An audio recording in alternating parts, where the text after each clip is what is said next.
તો અત્યાર સુધીના મહત્વપૂર્ણ ઇનપુટ સૌથી પહેલા આપને દર્શાવી દઈએ દર્શક મિત્રો। પહેલગામમાં આતંકી હુમલો જે થયો છે તેને લઈને ગૃહ રાજ્યમંત્રી હર્ષ સંઘવીએ નિવેદન આપ્યું છે કે હુમલો કરનારાઓને એકને શોધીને તેનો હિસાબ કરવામાં આવશે। ખુદ હર્ષ સંઘવીએ આ નિવેદન આપ્યું છે।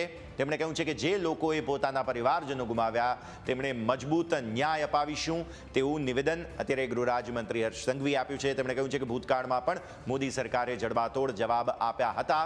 3 ગુજરાતીઓના મૃત્યુ આ સમગ્ર જે ખાસ હુમલો થયો હતો તેમાં થયા છે। ખૂબ જ દુઃખદ છે તેવી આ ખાસ વાત અને નિવેદન ઋષિકેશ પટેલે કરી છે।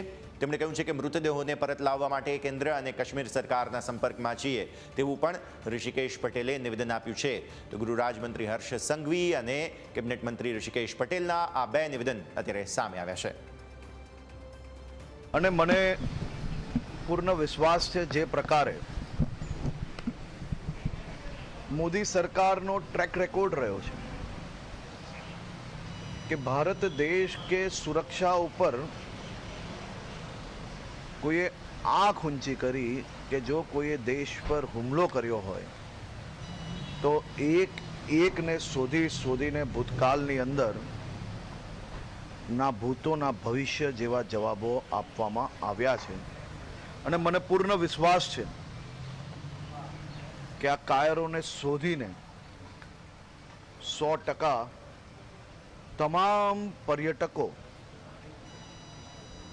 જેમને પોતાની જાન ગુમાવવી પડી છે તેમને તેમના પરિવારજનોને ન્યાય અને મજબૂત ન્યાય જરૂરથી મળશે। ગુજરાતના 3 લોકોના મૃત્યુ થયા છે એવા સમાચાર છે અને સાથે 2 લોકો ઇન્જર્ડ છે।